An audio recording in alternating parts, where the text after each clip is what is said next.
Nais mo bang gulatin ang iyong mga kaibigan o kapamilya sa mga random facts? Huwag mag-alala, narito ang mga bagay sa siyensya na tiyak na mapapatanong ka kung totoo ba ang mga ito. Huwag na natin pang patagalin, let's go! Kinakain ng utak ang sarili nito. Alam niyo bang ang utak ng tao ay isang cannibal? Ito ay ayon sa BBC Science Focus. Ang ating utak ay patuloy na kinakain ang sarili nito. Ang tawag sa prosesong ito ay phagocytosis, kung saan nilalamon at tinutunaw ang mga pathogen, patay na selula at iba pang mga particle. Ito ay isang mahalagang proseso sa pag-alis ng mga impeksyon at mga nasirang selula. Kaya naman huwag mabahala, dahil ito ay nakakatulong pa sa ating katawan. Walang orasan o clock ang 100% na tama. Ayon sa BBC, walang kahit na anong orasan sa mundo ang 100% tama o accurate. Kaya naman, ang meteorologists ay nagtatrabaho ng mabuti upang mapanatili ang oras gamit ang mas pinong teknolohiya upang sukatin ang paglipas ng mga minuto, segundo at oras. Gayunpaman, kahit na ang kanilang mga gamit na atomic clock ay napakatumpak, hindi ito perpekto. Sa katunayan, walang orasan sa mundo na ganap na tama. Ang aktwal na proseso ng pagtukoy kung anong oras ito sa kasalukuyan ay batay sa maraming orasan. Lahat ay nagtatala ng oras sa buong mundo.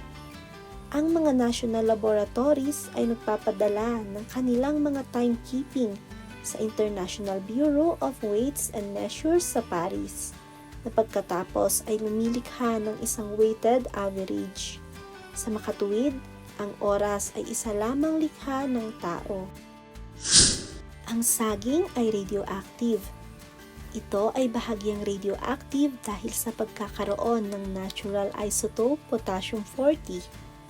Ang pinakakilalang halimbawa ng mga natural na radionuclide sa mga pagkain ay ang mga saging at Brazil nuts, ayon sa IPA. Ang IPA ay ang Environmental Protection Agency, isang independent agency ng US government na itinatag upang maprotektahan ang human health at environment. Ang mga saging nga ay may natural high levels ng potassium at ang maliit na bahagi ng potassium ay radioactive. Ang pagkain ng isang saging ay magbibigay ng kabuuang dose na 0.01 mg ng radiation. Ito ay napakaliit lamang na amount ng radiation. Sa makatuwid, kailangan mong kumain ng humigit kumulang 100 saging upang makakuha ng parehong level ng exposure sa radiation na natatanggap mo araw-araw sa Estados Unidos mula sa natural na radiation sa kapaligiran. Hindi nakakalangoy ang mga hippopotamus. Alam nating mahilig sila sa tubig at kaya pa nilang matulog rito. Pero karamihan sa atin hindi alam na hindi nakakalangoy ang mga hippo. Ito ay dahil ang mga ito ay hindi makalutang sa tubig. Ang katawan ng mga hippo ay sobrang siksik, kaya't kumikilos sila sa pamamagitan ng pagtulak mula sa ilalim ng tubig o simpleng naglalakad sa ilalim nito. Hindi Mount Everest ang tallest mountain sa mundo. Depende sa kung paano mo ito sukatin, maaaring hindi ang Mount Everest ang pinakamataas na bundok sa mundo. Ang Mount Everest ay ang lugar kung saan ang ibabaw ng lupa ay nasa pinakamalayo mula sa antas ng dagat.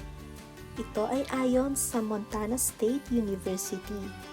Gayunpaman, kung susukatin mo ang bundok mula sa itaas hanggang ibaba, sa ibang salita, mula sa base nito sa lupa hanggang sa pinakamataas na point, kung gayon ang Mount McKinley sa Alaska ang magiging pinakamataas.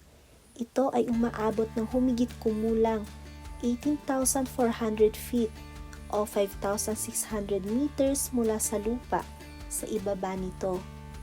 Kung susukatin mo ang bundok na pinakamataas mula sa base nito at isasama ang mga bundok na may base sa ilalim ng tubig, ang Mauna Kea sa Hawaii ang magiging pinakamataas. Ito ay isang bulkan na umaabot ng 33,464 feet o 10,200 meters o 6.3 miles mula sa ilalim ng dagat. Ang mga octopus ay walang tentacles. Ang mga pugita o octopus ay teknikal na may mga braso at hindi tentacles. Ang mga braso nito ay ganap na natatangi.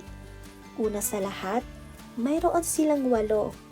Bawat isa ay may higit sa 200 na suction cup na kayang makaramdam, makatikim at makaamoy sa paligid. At lahat ng ito ay nakagagalaw. Ang mga suction cup ay kayang humawak at ang mga braso ay kayang umikot kahit sa anong anggulo nang walang anumang limitasyon. Ayon ito kay Dr. Tamar Gutnick, isang mananaliksik mula sa Okinawa Institute of Science and Technology Graduate University. Hindi basa ang tubig. Ang tubig ay hindi basa. Ito ang nangbabasa sa mga bagay. Technically, ang tubig ay hindi basa dahil ang tubig ay isang wetting agent. Ito ay ayon kay Dr. Diana Glick, isang propesor at direktor ng Undergraduate Studies Department of Chemistry sa Georgetown University. Ang tubig sa tubig ay may cohesive interaction. At kapag ang tubig ay na-attract sa ibang bagay, ito ay tinatawag na adhesive. Kayang mabuhay ng manok kahit na wala na itong ulo. Alam nyo bang may isang manok na nabuhay ng 18 na buwan o 18 months nang walang ulo?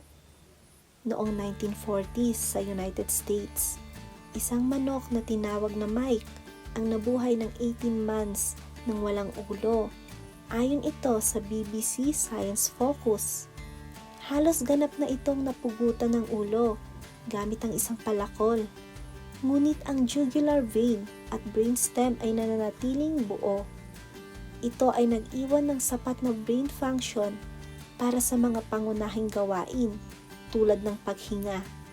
At si Mike ay pinapakain gamit ang eyedropper sa pamamagitan ng stump ng kaniyang leeg.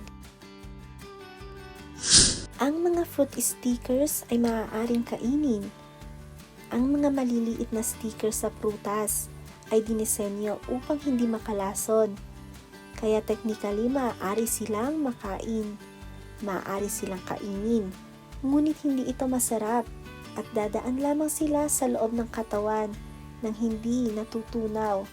Ito ay ayon kay Max Teplitsky, isang Chief Science Officer sa International Fresh Produce Association o IFPA.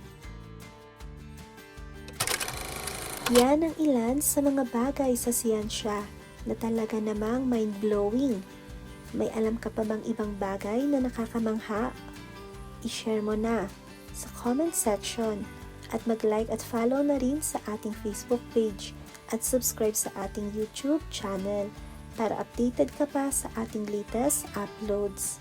Maraming salamat. Kita-kits on our next video.